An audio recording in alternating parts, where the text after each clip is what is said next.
Hello everybody, Jackson here from the Wealth Squad. Today we'll be talking about IRAs, specifically the Roth and traditional. We're going to go over the pros and cons and which you should choose based on your income and risk, or when you want to take the money out, that type of thing. So I hope you enjoy this video.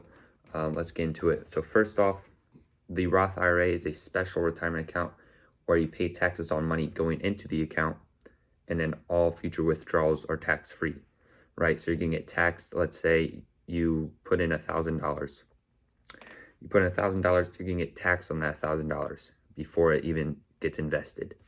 But a traditional is the opposite, where you put in $1,000, that money is untaxed, but when you take it out at the end of your retirement, it's then taxed. So just from that, you're obviously gonna think that the traditional is the worst way to go because you're taxed on the grown money. Let's say your money grows to $400,000, right? You're gonna be taxed on that $400,000 rather than the 80 grand you put in.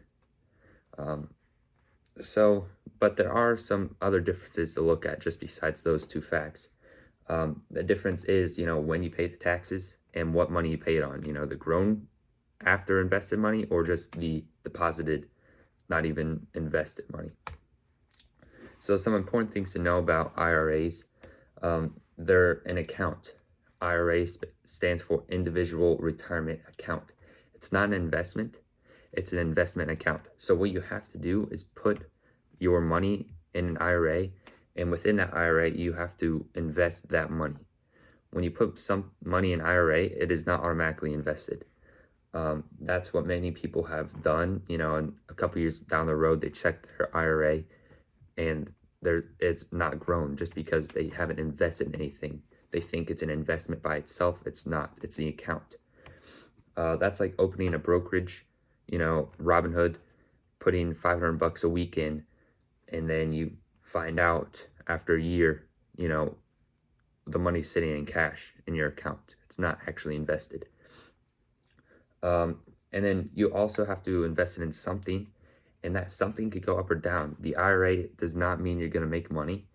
It simply means that the gains that you do make from the account will be either untaxed going in or untaxed going out.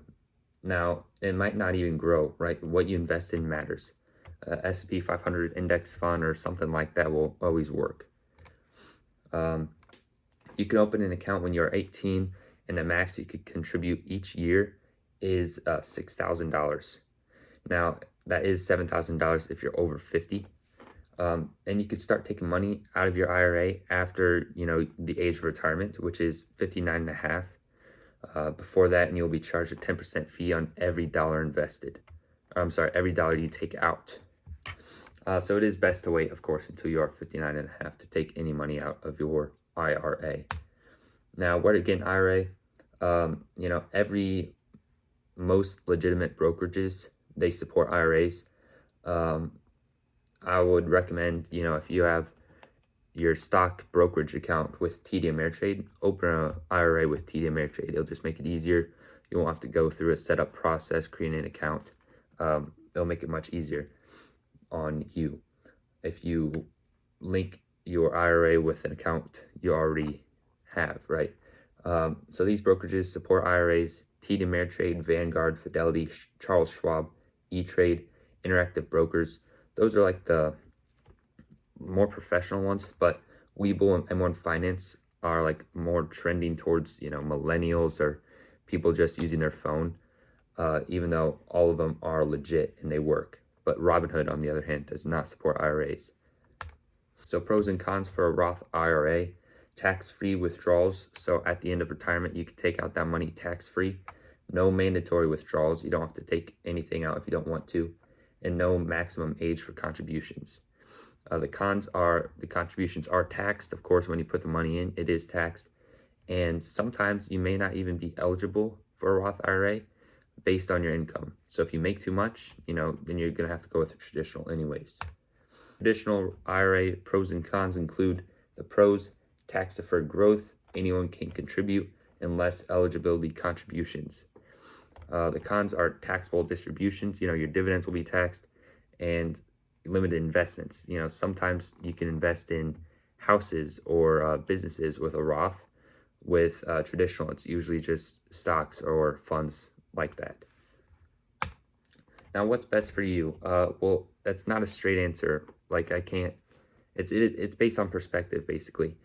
A Roth IRA is best for you if you plan on being in a higher tax bracket in retirement. If you think you're going to make more than you are currently, and plan on wanting access to some of the money before the age of retirement. Now, traditional, on the other hand, is best for you if you're at a higher tax rate now than you think you'll be at. And that's when you retire at age 59 and a half. Both have their pros and cons, so it's up for you to decide. You could only contribute $6,000 a year anyways, and you should do it, right? You shouldn't put that off. So if you're, conflicted between traditional or Roth, the best thing for you would probably be the Roth IRA, right? That's generally the best for most people. And it's better to get that money invested now than wait a couple years down the line until you have a super clear answer. And the clear answer will probably be the Roth IRA anyways. So this was just a little summary on the traditional and Roth IRA. I hope that helped. If it did, please leave a like on this video and subscribe to the Wealth Squad for videos every Monday, Wednesday, and Friday. And I'll see you Friday.